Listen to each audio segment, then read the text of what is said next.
My name's Julian. I'm scared. Hey, I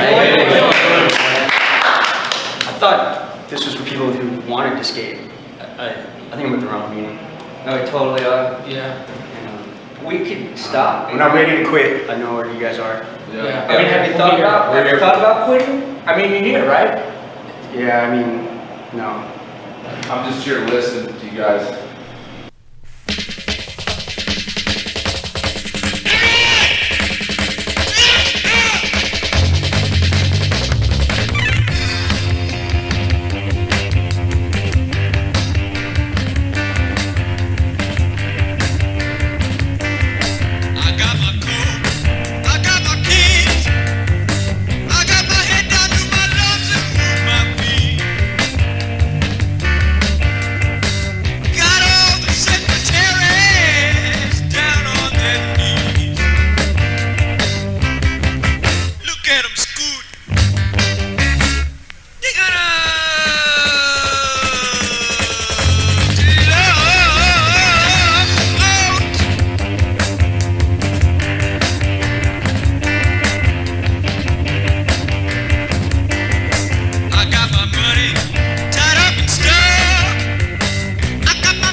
I got my coat, I got my keys, I got my head down to my lungs and move my feet.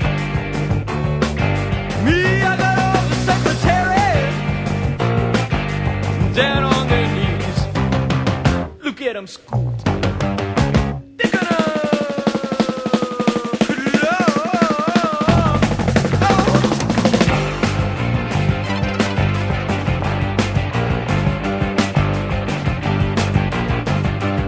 I got my money tied up in stuff.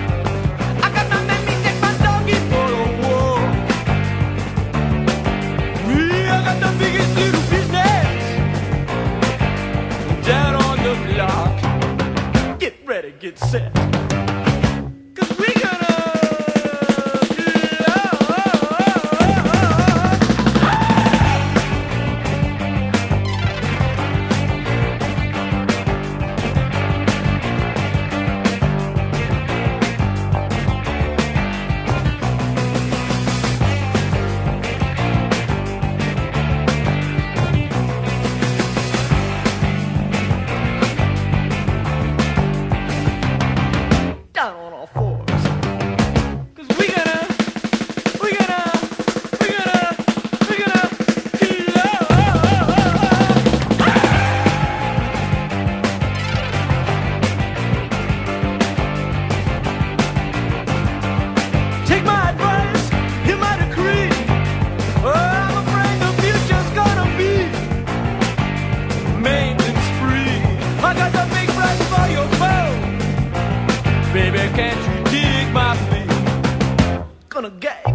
Vans doesn't make bike shoes, huh?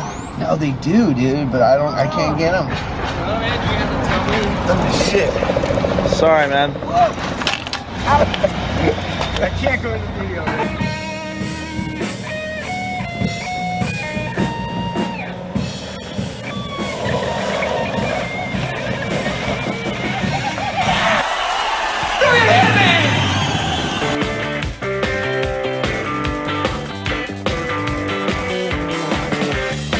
Two of us windmilling the wheels of motion. One life you draw through me, the door revolves. I'm still trying to hold down my head. Just in it, turning in my bed. Hear it all, like a bottle of the devil.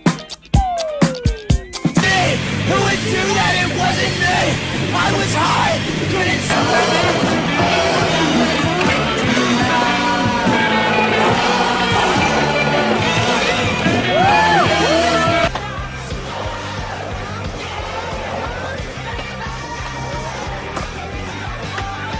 I'm a lonely freak. I'm a freaking creep. Hey, Frank! Wanna go to Benicia?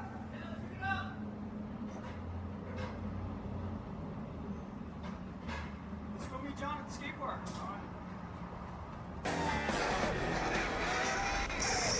Shit, fuck! Man, this sucks. Fuck.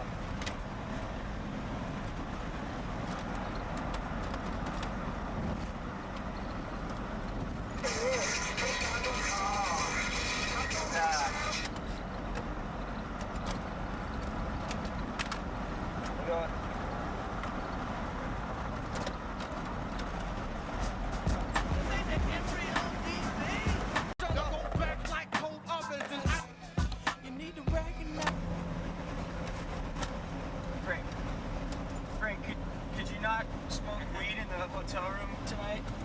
Because I couldn't skate good today. Son of a bitch! You want this one?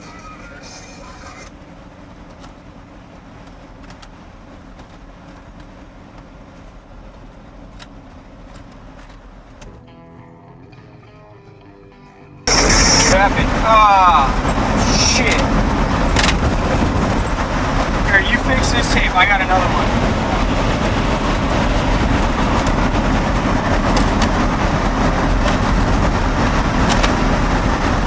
Band in DC. Thank you, thank you.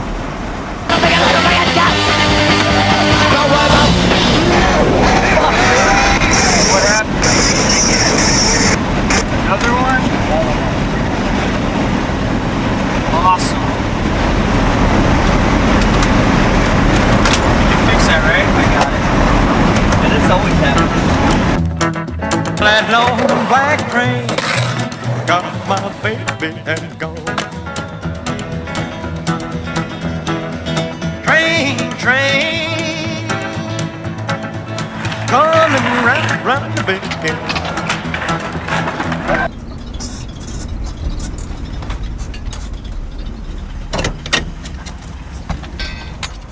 Let's do this. Come on, move.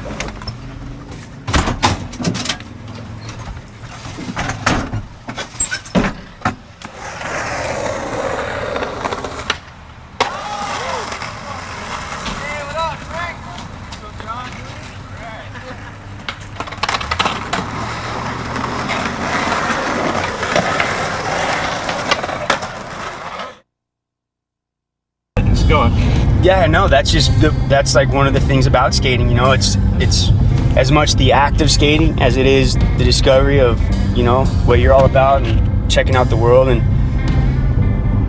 yeah, it's just a lot of things. But this is equally as important as, you know, it's not just a thing that happens between the top of the stairs and the bottom of the stairs, or, you know, one side of the ramp to the other. It's like it's all of this too.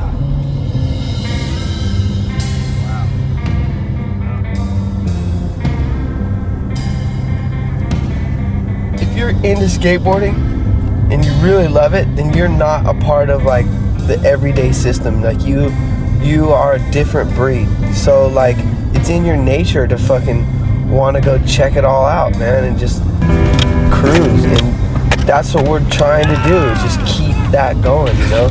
Keep that fire burning, just keep going. Checking out new shit, skating new parks, checking out new people, fucking new spots. Keep going, dude.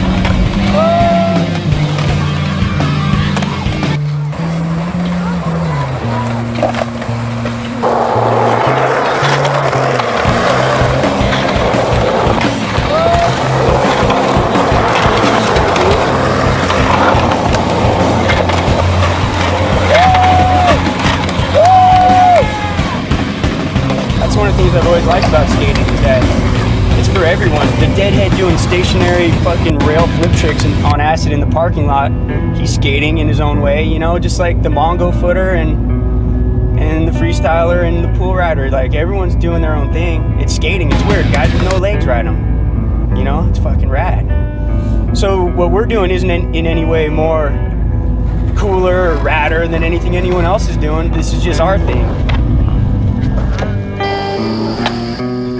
Yeah, you just get...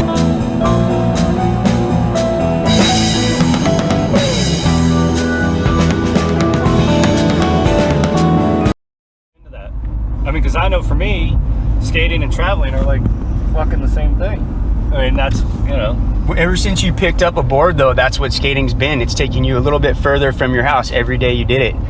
You know, and this is just an extension of, like, when we first stepped on the board. This is how far we've gone now. You know, now we're all the way in Australia with our friends, just seeing what's over the next hill, around the next corner.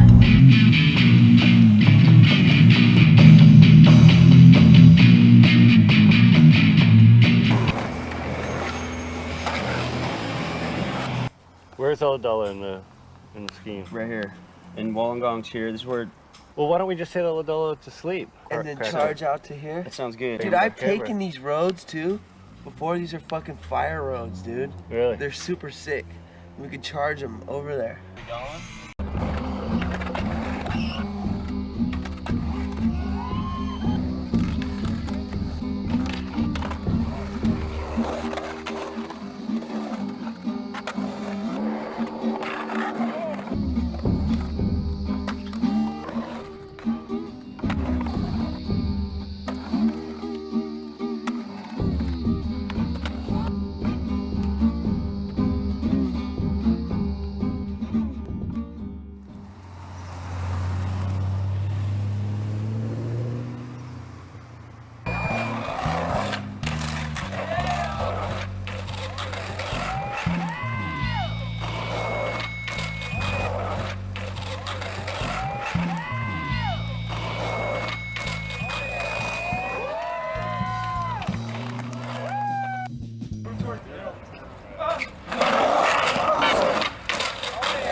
Couple flies over here.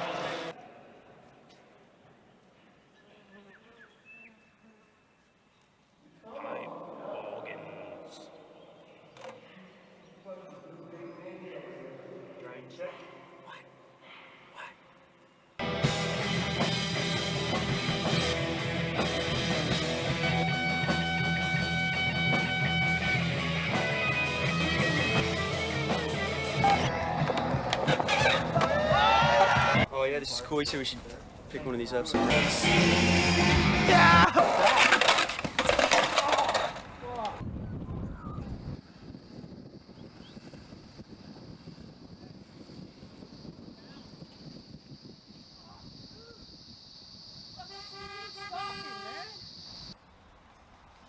Yeah, I brought 8 boards. Bag. That's your whole kit?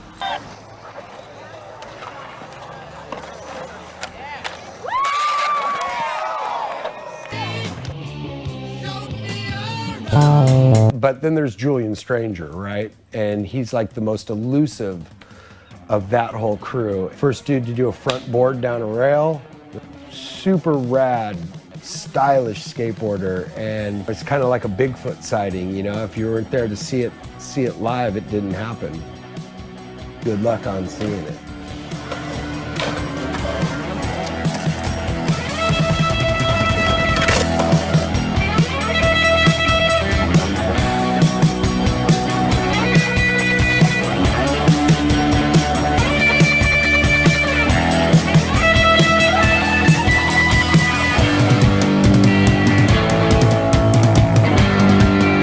we don't record this, it sucks. What are we doing? We don't know where we're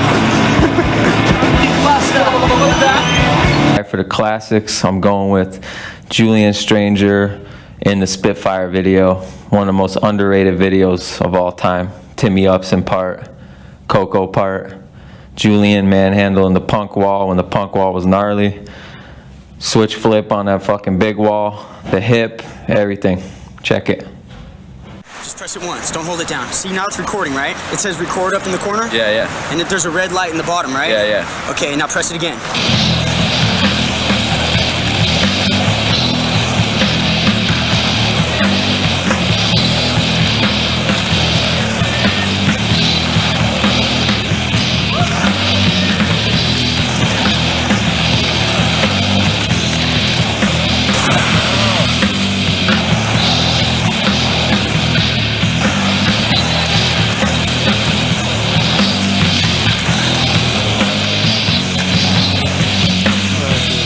The president called me up and said he wanted me to fly to Mars with Charlie's Angels and fuck them all and get them pregnant in outer space because they're doing an experiment.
Smart dog, huh?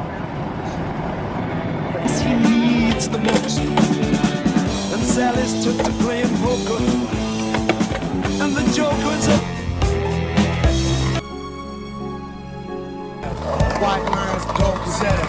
Hotel on Sunset. I don't give a shit what the line is. I fucked up the word rear. Just a piece of shit to start. I find myself for it.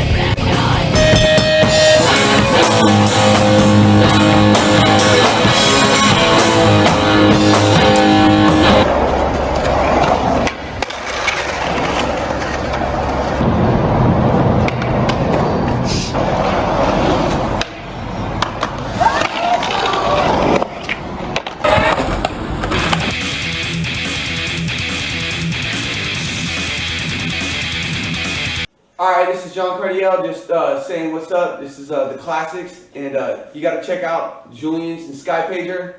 He skates these banks in Atlanta. I don't know where they're at, but check it.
Very M.A.D. You'll never ever think of jerking me. I work too hard for my royalty. Put lead in your ass and drink coffee.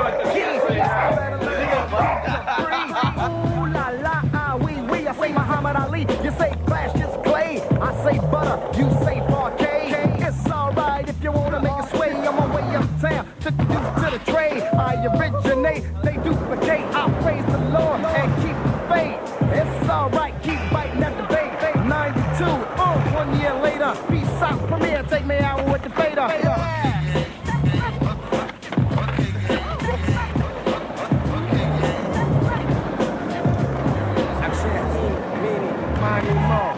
wreck the mic like a pimp shows.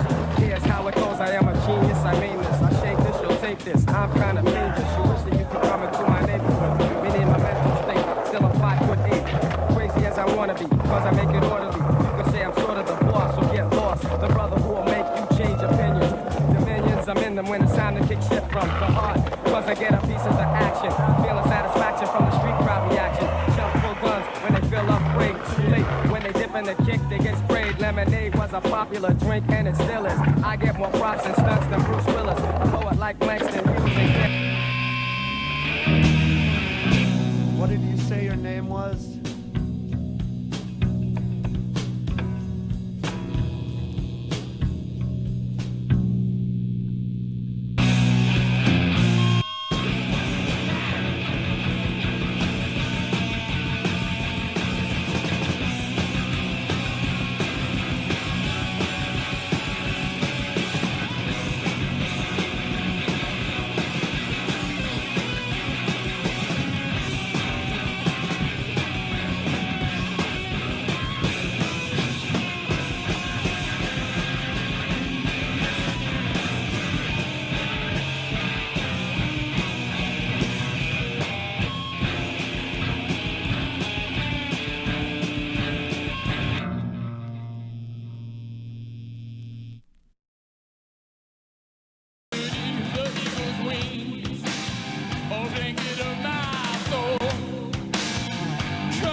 You must have seen it in the sun.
fucking maggot lunch.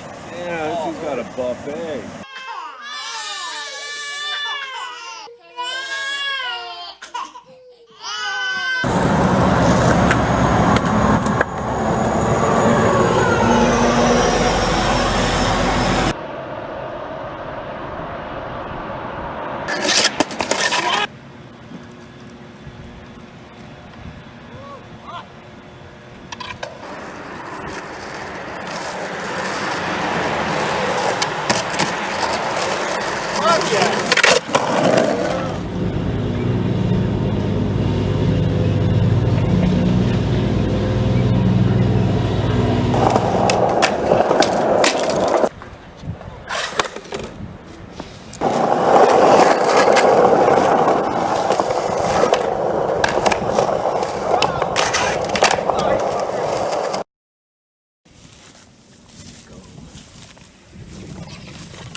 Oh, no way. Wow.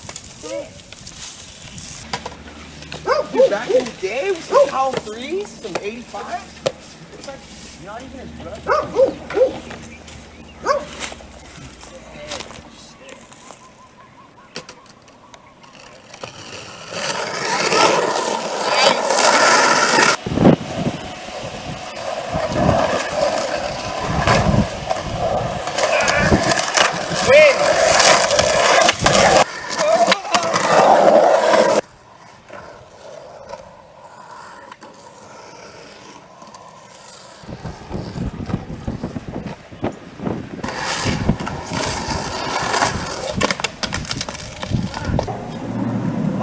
Looks like it's raining on us, man. Fuck, not again.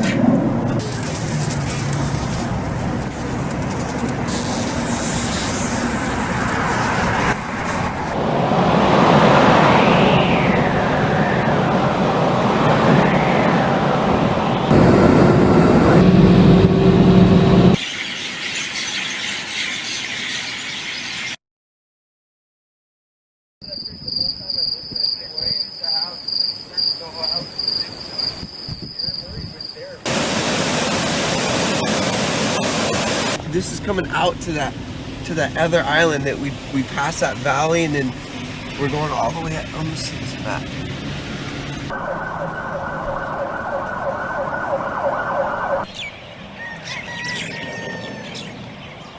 And then that generation just gets up and continues the journey from scratch. And then they die on the way and make babies.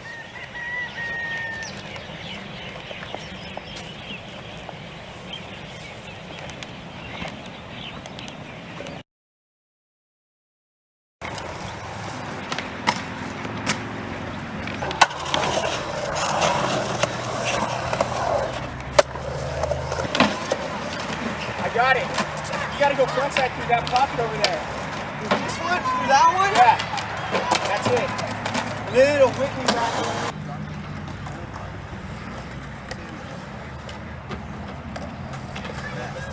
Yeah, I didn't know. Like, I can't tell. Yeah, it's just really hard to get a line.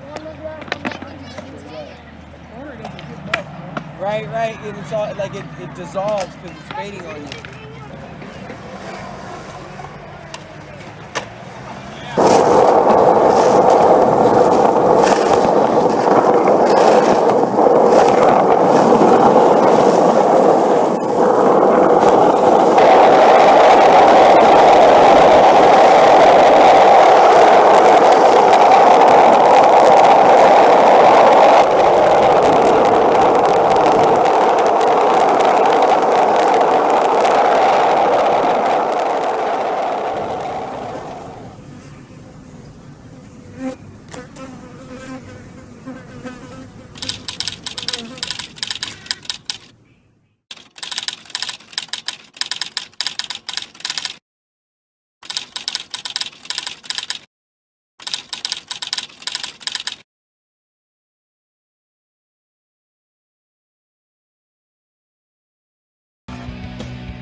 over 21.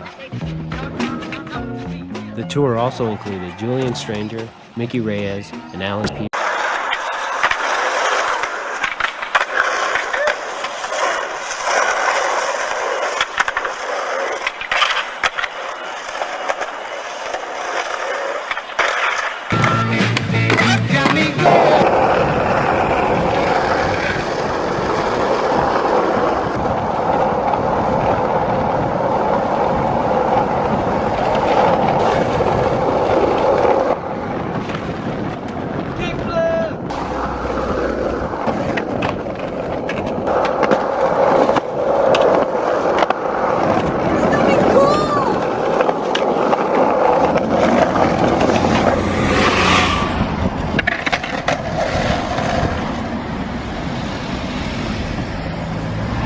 Give it about 3 more yeah.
It's a fucking.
Supersize it, romanticize it.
Tents are blown.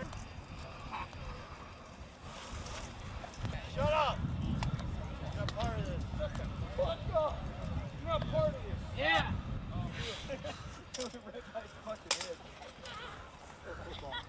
Not on the toe. No, hell no. No, but no, around the foot. Keep it tight. No, put it around the toe. All right. Dude, run around the toe. Run around the toe. You got it. You got it. He's got it. He got it. Keep it tight.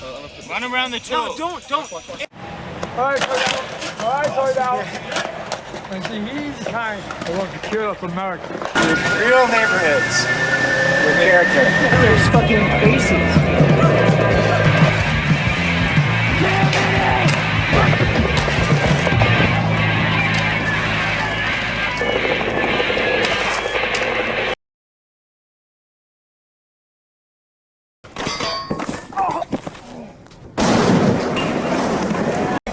sickness brooding got me tripping for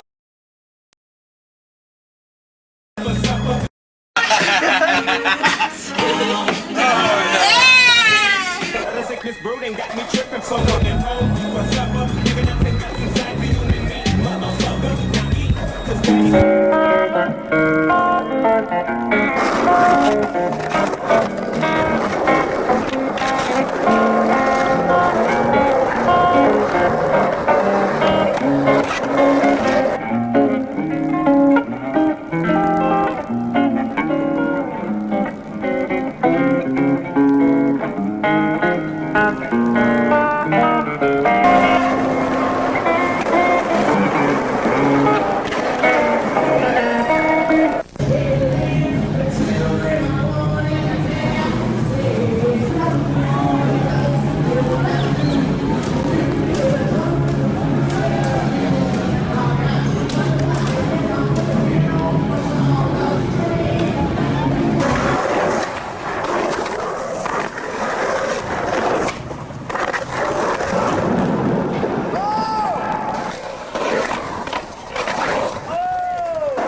like, for some reason, I always had in my head that like everything that everyone had already done was like, why would you want to do that? You know, like that's like putting on somebody else's shoes. Yeah. You know, like that they've already walked in those shoes Exactly. for fucking ever, and like all these roads you're supposed to take, all these choices you're supposed to fucking make are already fucking well traveled. Exactly. And like skateboarding was like it was the only thing or the thing in my life that was just all my own. It felt like. Fucking drew me to it. Yeah, like where did it go from that thing? What was the spark? I remember being really going from like comic books and being super like stoked on just comic books and the action and stuff, and then seeing skate photos and like really relating to the skate photos in the same way that I did the comic book action, and it just seemed like an accessible way to get rad, like the dudes in the comics.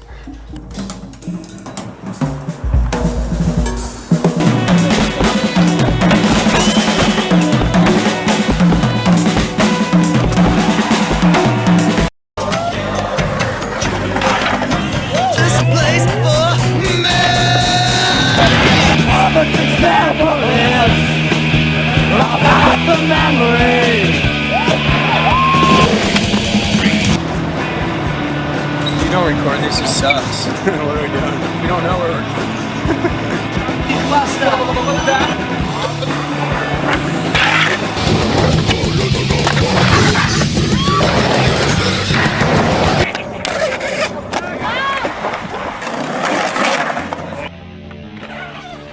Africa's far too hot and Canada's too cold. Smells like pussy. Dude, this whole society is based on a jock mentality. Imperialism, global, like taking over. Colonialism, that's what it is. Going and just taking countries because we deserve it.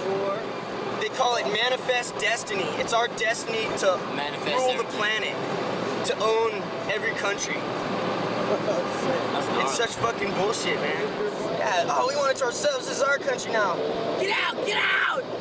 That was just fucking traveling. We just eat Advil for breakfast, dude, and just fucking skate all day. Sick. God, those were the times.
I forget the year. I want to say 91 or 92.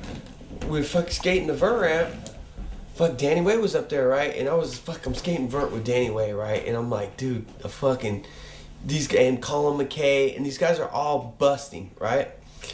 And I'm trying to get mine in there, fucking couple Smith grinds and fucking, you know, like scratching a couple airs.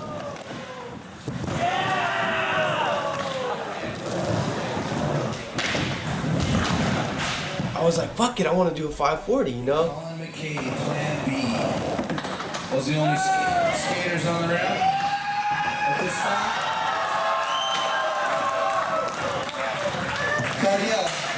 Cardiel, that's it, bro, for now. As soon as things get rolling, we'll get you back up on there. So, I fucking asked Danny Way, I was like, what's up with the 540, dude? And he's like, you know, you just fucking, dude, you told me, and I'll tell you the key to it is an alley-oop it. That's what he told me.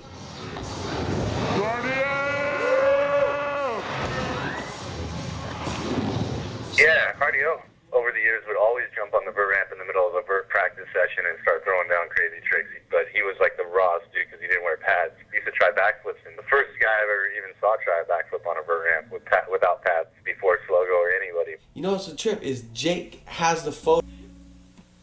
Yeah, Brazil's sick. One spot, and we'd be talking about where's another fucking spot, and we just want to go skate spots. We didn't even care. That's what we would do. And we would just go everywhere we could, dude. It was a trip. Did anyone tell you about me and John's fight in Brazil? No. It's a stupid story. You won't have any footage to back it up, but everyone was going to a sushi place where you had to take your shoes off, and my feet smelled so bad that I was like, I even pulled John aside. I was embarrassed, and I was like, John, man, I can't go in there, man. I got to take my shoes off and shit. I'm gonna bum everyone out. He's like, all right, let's just kick back outside. So we kicked back, and we had a soccer ball, and we're kicking it around. And these Brazilian dudes are like, hey, let's play soccer, or whatever, in Brazilian. And we kind of blew them off. We're like, fuck you, get out of here. Not realizing that the fuck you was the only thing that came through in translation. So they kind of attacked us, and John got his head kicked in really hard that night. I was taking photos of John knocked out on the ground, and this dude kicks the camera out of my hand with their shirts over their face saying no fotografia, and I'm running down the street, and I had stepped in some glass. I was barefoot at this point. I'm running down the street bleeding profusely. John's fucking left for dead on the fucking side of the street, and I just ripped my film out of my camera and I threw it at him, and they tore it to pieces like hyenas, you know, like hungry wolves, man. They're just like, ah. And then they started walking the other way, and I was able to go back and see what was up with John. It was just spontaneous. His approach to skating was just so loose. He just had such a loose style. He never really set anything up. It was just like, I'm just skating, and if you get the shot, you get the shot. What's this one? That is Julian, dude, and that is the spirit of that dude right there, straight up. That's just, to me, that's just fucking everything. Julian just fucking sick. What's Julian like? He's fucking righteous, dude. He's a sick ass person. Yeah, a lot of people, he's kind of a mystery to a lot of people, I think. Right, I don't really know, man. He is what you see, you know what I mean? He's just straight real.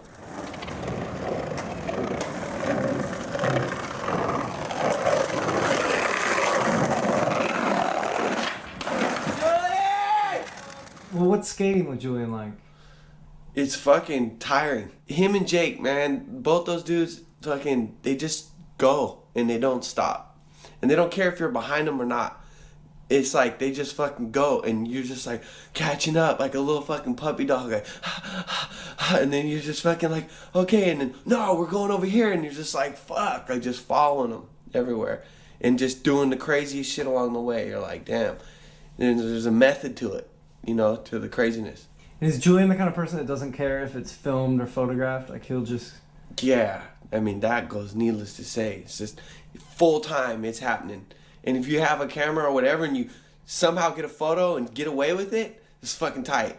Because I seen the dude plenty of times fucking grab people's cameras, take the film out, fucking, you know what I mean? Heavy shit, Is that the first frontside boardside down a handrail? I don't know if it's the first frontside boardside down a handrail, but I mean, if this was it, I don't know. I think Bryce At the time, I wasn't on staff for any magazines. I think it was like I was 15 years old. This is like right when I met Julian, like 14, 15 years old.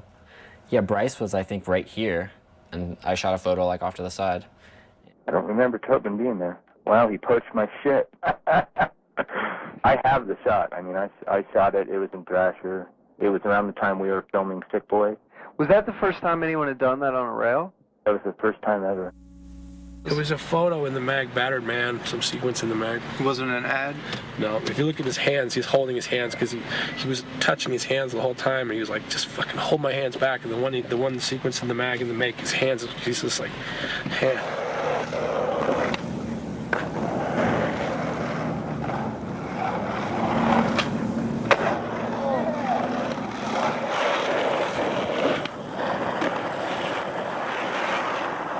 And then 95 rolled around, and Julian and I, we were shooting the shit, talking about, you know, fucking, the skating's kind of stale right now. We got to figure out something to do. And then Jimmy called him up. He said, hey, come on in. Julian thought he was getting canned, but he was like, you know, we want to start you to company for you. So yeah, what was the concept behind Antihero, do you think? There was no concept. Well, maybe there was. I don't know. Just kind of balance out the rest of what was going on or something with what was going on with us. I think if you pay attention to the life and the way things are, that you come out pretty jaded by, you know, life or, you know, things that aren't the way they should be. And I think Antihero is a reflection of that. I think Julian's own twisted take on things has been, like I said, there's no expectations. We just skate, we fuck off, we have a good time. We go to trips sometimes and nothing happens. Or sometimes we go on a trip and everything happens at once, you never know. And I think that translates very much into John's way of life, whether it's hunting or fishing or whatever. John, you know, he's an outdoorsman. And I think that hardy spirit of America translated very well with Julian's gritty grime of like the city slime into making a really solid, this is what it is to us.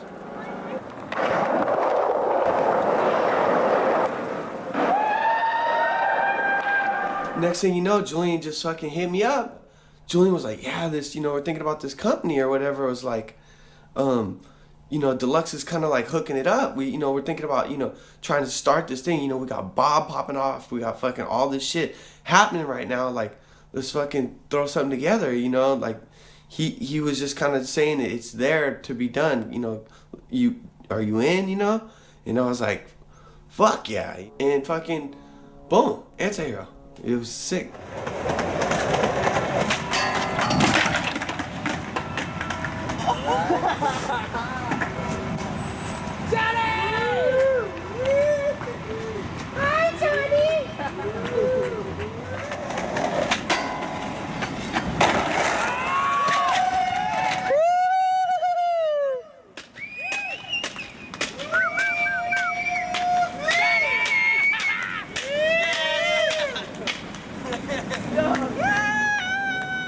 All the guys that ran Deluxe asked Julian if he wanted to do a skateboard company. And so he asked me if I wanted to do the photography and film. And then we went and did this video, and it's called Fucktards. And it was really fun.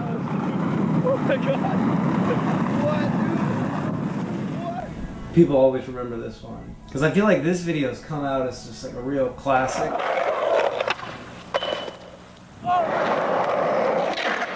You feel like it was just like kind of thrown together, or do you think a lot of thought went into it? Oh, I know it was just thrown together. It was just what it was. It was just like make a video. You know what I mean?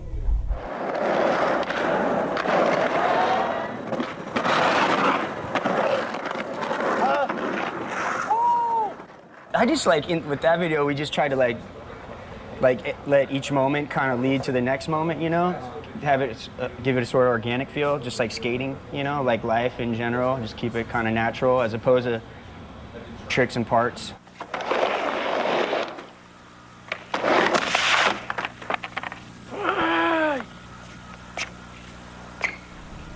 First time I seen Bob skate was at the Widowmaker at Jake's ramp. Them partying together and hanging out, and it just made you feel like you're at home with your bros that you were growing up with. It made you feel like this could be me and my homies in the woods right now. You juggle it any which way you want. It's like, it made you feel like it was real skateboarding.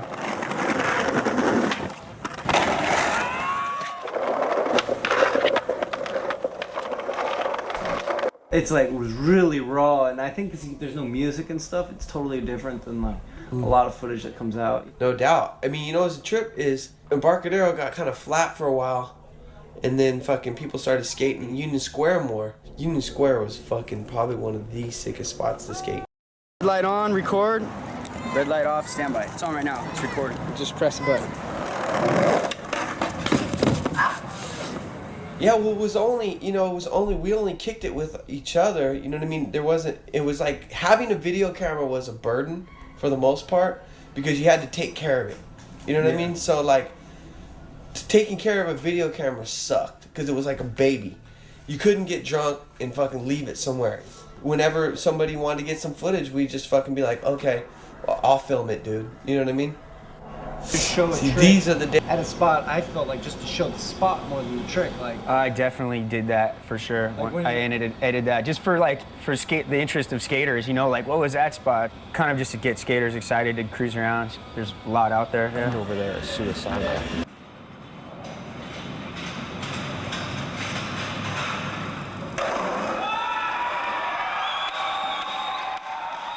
There's like a handful of things when, like if you go back and you're like, what did you do with your life, you know? And Cardio, he did that tail drop at Burnside, like from the highest point that you possibly can get to, which was ridiculous. I was there and it was like, it was surreal because as soon as he put his tail down, everyone would stop skating and the place would get completely silent. And everyone knew that it was gonna be so gnarly. Everyone just had that much respect for that moment that everyone was just like, no one wanted to distract him or anything. They just wanted to, like, you know, let him concentrate because it was fucking deadly. He could have really got fucked up.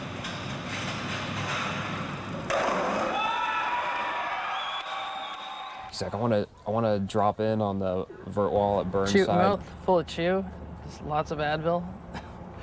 And then the 360 air at Marseille that he put down on the broken board was fucking ridiculous. Like, that was just mind-numbing. 2000. 1999 was the year before. Was Wade and John weren't there together. Watching them both hitting the finals, I was like, man, this is it. You know, there's no way that any two dudes could better represent what's going on in this pool. And then, you know, Wade won it.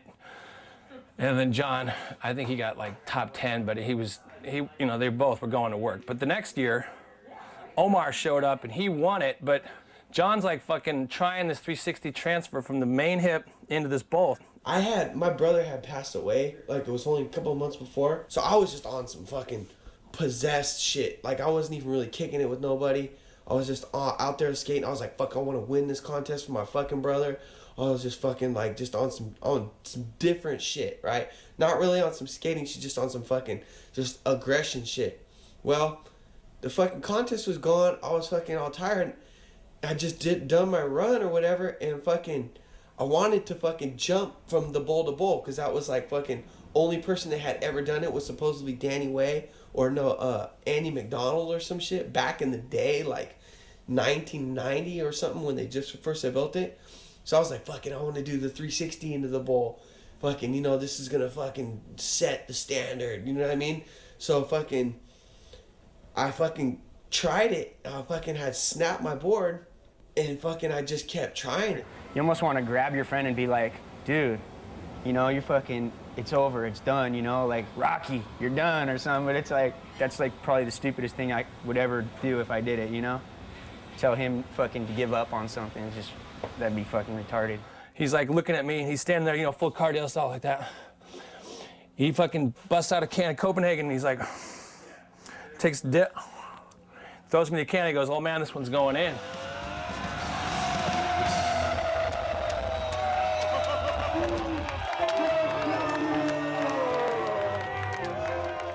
You could tell he was just like, I did that for me. Just like Pat Duffy and any of those dudes, they're so above the bravado of people telling him how rad you are. It's like, yeah, dude, that's fucking sick. He's like, nah, dude, it's for me. It's for my heart.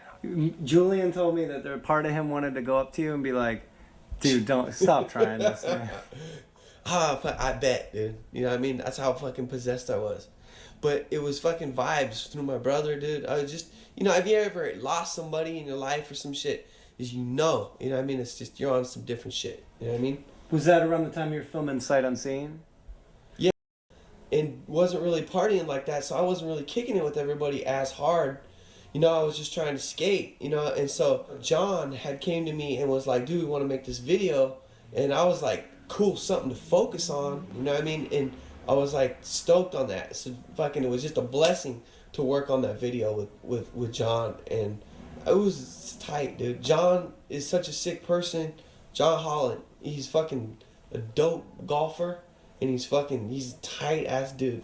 And he made these videos. What's up? And we're going on the Beauty and the Beast.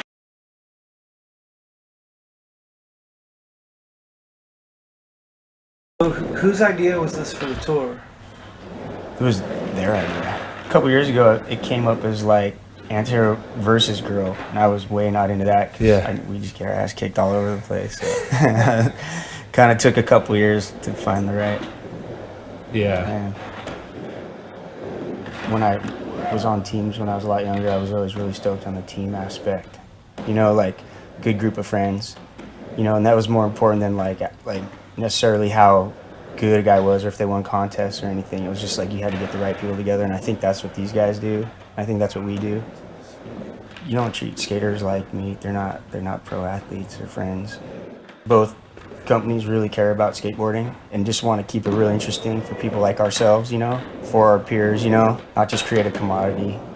It's everything more than money. And these guys wanted to unwind after the Lakai thing, after all the pressure they put on themselves for the Lakai thing, so I felt like it was just a nice thing for them and a chance for all of us to get skated.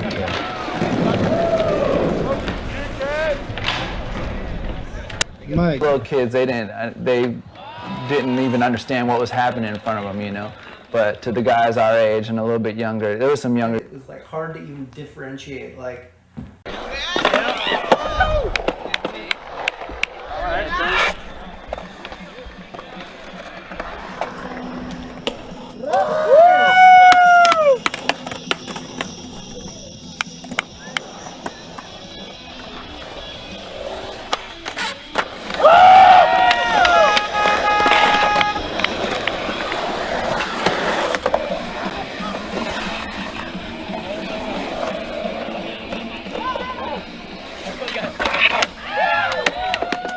What about Julian? Had you seen him skate in person?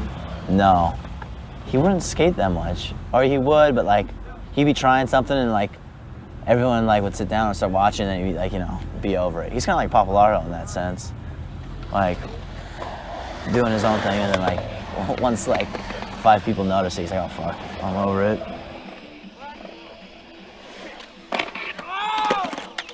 Do you like our skates? Oh yeah, he's one of my favorites.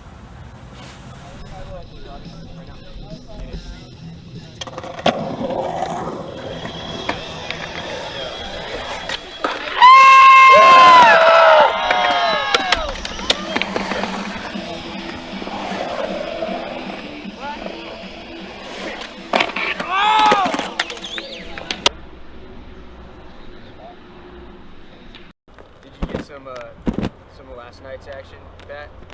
It's like night and day, right? Well, it is. It's literally night and day. John, come on. It's early time. Pretty gnarly skate park. I guess it's the second day of skating, the third day of the tour. I guess we're gonna go pick up Spike Jones from the airport in a little while. He decided to fly in, I guess. Yeah.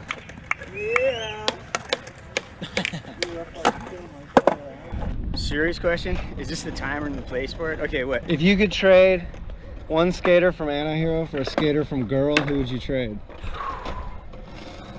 Huh. All right, let's, shit.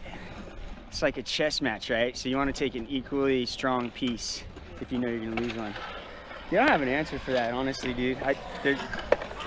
The mixture of people here is like, there's nothing interchangeable about anyone, sorry. No answer. I wouldn't trade anybody, dude. And if you say I have to, I'll just quit skating. Okay, wait, I fucked that PC answer last time. We'll go Andy Roy for Sean Sheffy tomorrow.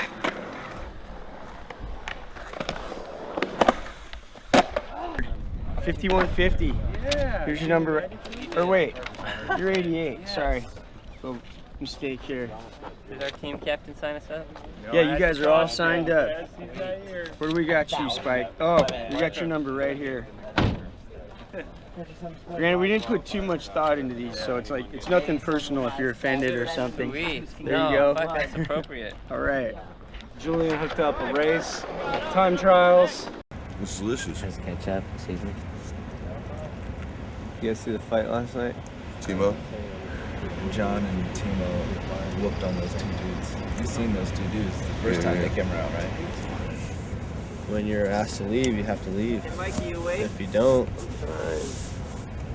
you gotta go. You see how I left the first time, right? Like, oh, you guys are fucking douchebags, you fucking faggot. Yo, John. How did you first meet Julian and Cardiel and the Antihero team?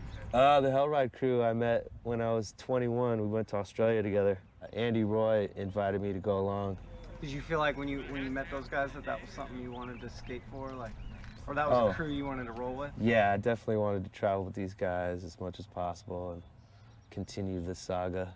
How'd that come about that they asked you to ride for Antihero?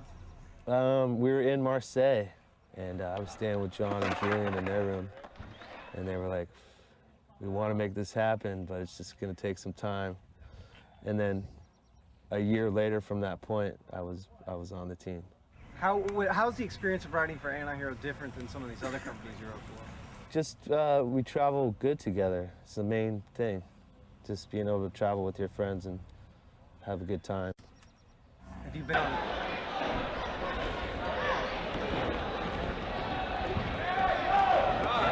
This is his first demo ever. That's insane. He was on the deco. I don't know what to do. I was like, dude, what do you usually do? Yeah, you do every. And you didn't know that there was a bowl back there either. Tony. Over there?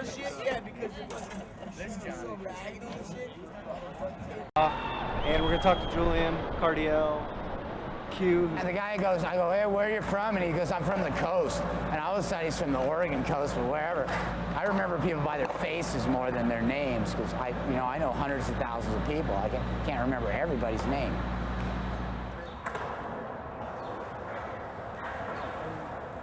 You come up here a lot? Not really. Not much. Yeah. You know, at least a couple times this summer, but like we used to just stay here, you know, like live here kind of. Actually, there was dirt over there in that field, and we used to fucking sleep on cardboard boxes and shit. It was so raw, dude. No tents or anything? No, pre-tent years. Cardboard box on the ground. If you had a sleeping bag, maybe fight somebody for the car. It's about the best you could do. It was nasty, bro.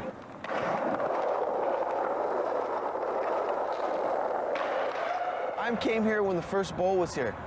I came up here snowboarding on Mount Hood one time. It was just one bowl. And then now it's fucking just advanced into the gnarliest shit ever. I remember in like the Spitfire video, there was just that quarter coming up the bank. Yeah, the love seat was hella low.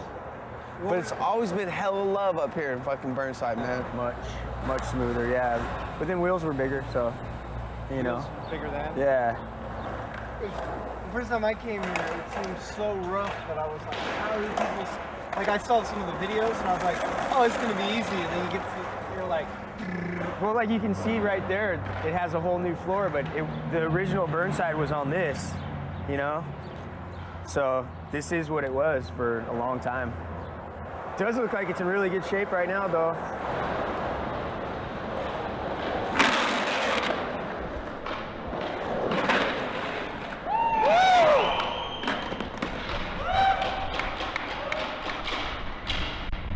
Burnside's still got a good feeling to it, man. It's like, it's been around a while and it's got roots.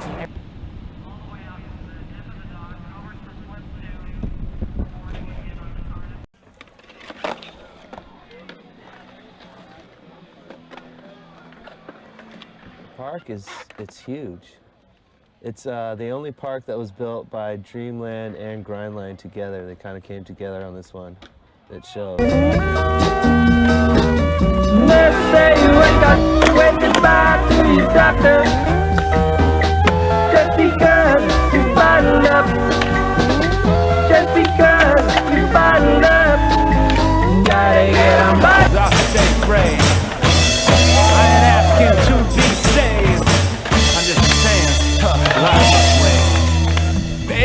baby, you're dead wrong. Oh, darling, you're dead wrong. I know that I am dead on when I say you don't know me. You're dead wrong. Come on, lady, you're dead wrong. Whoa, I ain't really the nigga you. We talked about it before we started it, for sure. But the opportunity came about through Deluxe. It was brought to me, and then I went to John and we talked about it, and we had like some pretty intense sit-downs over it before we did anything, like with his mom and shit. She did all this numerology on the name, and it was pretty neat. She like set up a little roadmap, like you guys need to look out for these things as you go. He really wanted her opinion whether this was like a good move for him or not, or for us in general. And we got her blessing somehow. It was also Okay, not quite true. Even if you did make it up, we don't just say it. I just wanted to celebrate Jesus you guys. Christ. I just want to show for somebody else to say that. And after working time. But dude, I lived with Rodney Mullen for a time down at I think Hermosa Beach, and we used to go and skate the pier with him every night, and that guy would put in a solid 3-hour session, and it was fucking gnarly. Like, you know what I mean? Like just shredding his fingers and just, and, you know, and he would eat like the exact right amount of calories before he went skated to skate for 3 hours. Everybody used to go watch fucking Rodney skate the freestyle contest doing it. I always thought Nadas and Mark were really good, not opposites, but like style-wise. Like Nadas just kind of fought through gravity. Like he punched through gravity, you know, and like Gons would just defy gravity. When we went to the quarter pipe, we saw Nadas there. And like when he came up to the quarter pipe, going up to the top, bang, like hit it right off the top of the thing, and we're like, whoa, because you know his style is more from surfing. I don't know. It's like it was important to see both sides like that. You know, like without Nadas, you wouldn't have had a Sheffy. No, and I didn't ever see it as like a contest between the two or like one claiming credit for anything. I didn't know that Gons got the kickflip from Rodney until years later. I didn't really think about that. Yeah, street skating took tons from freestyle, for sure, but I wouldn't call that street skating. You know, it's freestyle, right? It's different. Ever made. There's a famous story about like Stesic and him and Fausto were just like, we need to juice street skating. This is our thing now. And they just pushed the shit out of it and called it street style. I think they might have even came up with that term like at that moment or something. And I thank them for it. You want to talk about early street skating, I think about like Montague Banks, and I think about Ricky Windsor in Sacramento. You know, I think about shit like that, and the underground sessions at night with your friends and fucking beers and whatever, you know, like to me that was fucking street skating. I mean, about as far from fucking freestyle It's like the A Street Band. See, so it's just the commercial idea of street skating that you had the problem with, like the expectations of the commercial side, but that is street skating. Fucking a bank sesh with your friends. Totally. No, and all those guys in Venice, they just, that was it. It was like jump ramps and the quarter pipe and the walls down there, and no one really got around. We go to the schoolyards, me and Nadas. But SF was just all about just everything, hitting everything. So when I came back, it's like, see that bench over there? That's skatable. And you go, what? And we just start skating things. They freak out. Yeah, you said a bunch of shit. My brother had a fucking Shogo Kubo Dogtown air beam. I cut it into a freestyle board. Biggest fucking 9-ball move I ever did. And it completely delammed and fell apart because the air beams were open, and there I was at Magic Mountain. So you really hate freestyle? I mean, I probably contributed. No, to that. I don't hate. I'm not defending freestyle. I think that's the core of the fucking hatred right there, though. The Shogo board. I don't.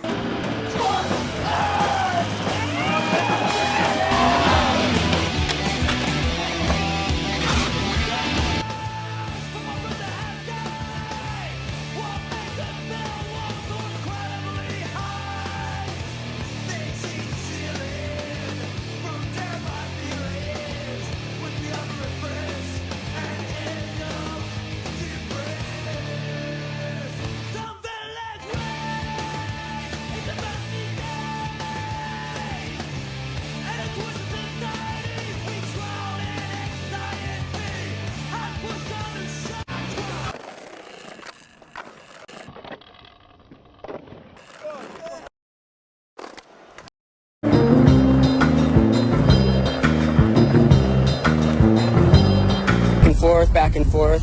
Europe, I did Europe this summer. This is my first time in Australia. I'm really stoked, looking forward to it a lot. Looking forward to boosting the sports image. Just promote skateboarding and just let kids see it. Kids from coast to coast will see it in the next 4 weeks. Kim Skoubris.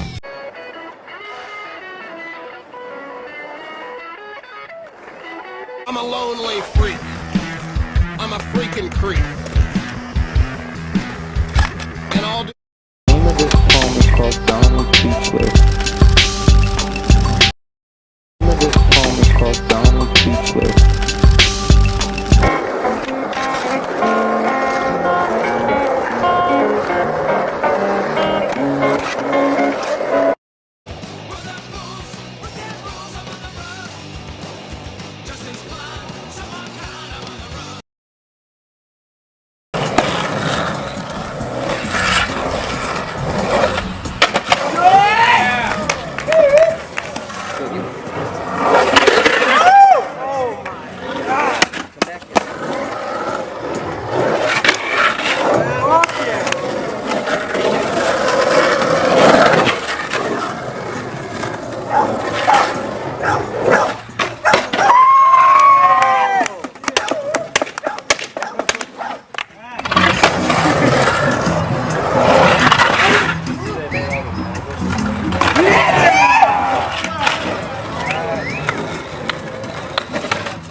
Julian Stranger. Welcome back. AM Talk Radio. I'm Johnny Rad, and I'm Lou's Conspiracy, and this is the Rad Conspiracy.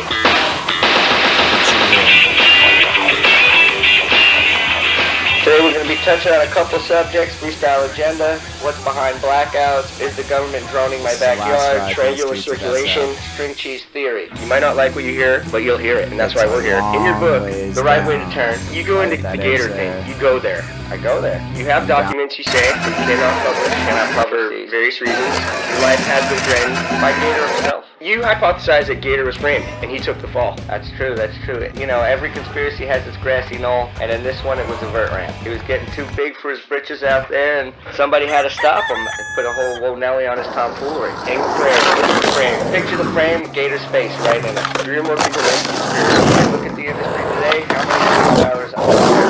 There's definitely more than 3. What happened to big industry after Fisher went down? Freestylers took it over. They started small, went big, sold it all. Street skating is just a fluid way of freestyling on flat with a curb in the way. Steve Rocco, who lives on an island, who doesn't live on an island? And why do you think he's on an island? The proof is in the island. Let's put this together here. Connect the dots. Get the blinders off. Wake up, sheeple. If you want to take it there, swatch impact to him. If you go back to Latin of the word impact, it does mean takeover. Of course. I mean, do your research. Everybody knows that. Somebody put a lot of money into Swatch that year. 5 freestylers that will go unmentioned. Pierre, Andre, Per Willender, Don Brown, Kevin Harris, Skate Stoppers, competitive street skateboarding, the death of Vert. Let's go to commercial break and come back with the conspiracy theory. This segment's been brought to you by Peanut Butter and Jelly. All right, we're back. 1800 Talk Radio, the painful truth, the only place where you will hear the pain of the truth. And let's talk about the number of Vert skaters who we've lost to drugs. Where do you think they got those drugs? Rodney Mullen. He's the only one with a connection to anybody with any smarts. Brought the whole Vert industry down to its knees. Got all those guys high. That's what you do. You feed them the drugs, you get them hooked, you kill Vert, you throw it all onto the street, and you make your money. You know how easy it is to fake somebody's death. We've done it many a time here on the show. Tip of the iceberg. That's just tip of the iceberg. I touch on that in my book. Now a word from our sponsor, Petroleum.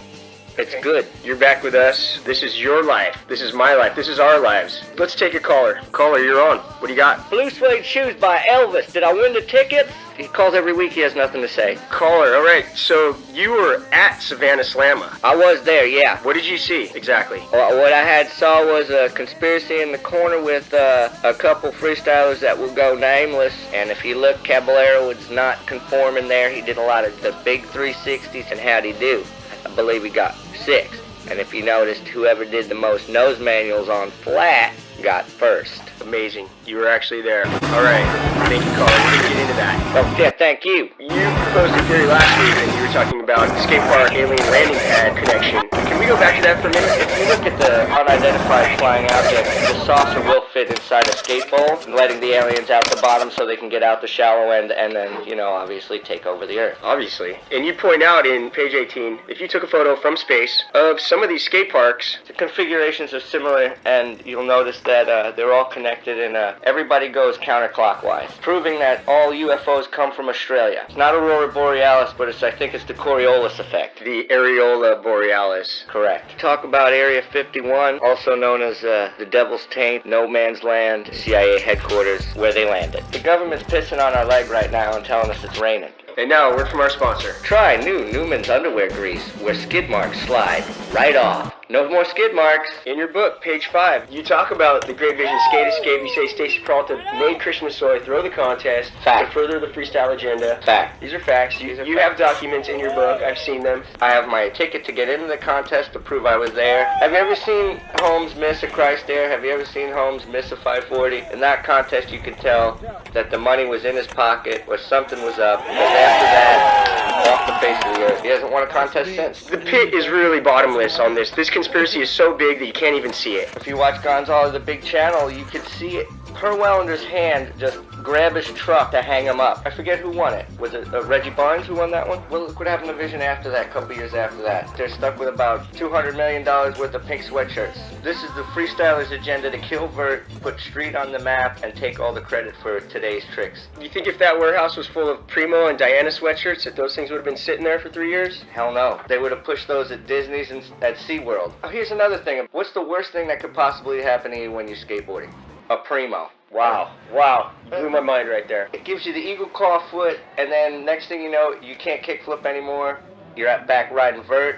Vert's dead. Your career's over. What is their end game? What do they hope to gain ultimately? I think they're about to shut down the industry as we know it. They're going to Vision Streetwear the whole thing. And just have us all looking like mall clones, and that's it. That's it. We're going to be in hot pink again, up to our ears in it. Well, I'm going to be in my bomb shelter with my Dickies and my Pendleton, and hey, if you hear me knocking, I'll bring the Campbell soup. That's our show for today. Thanks for listening.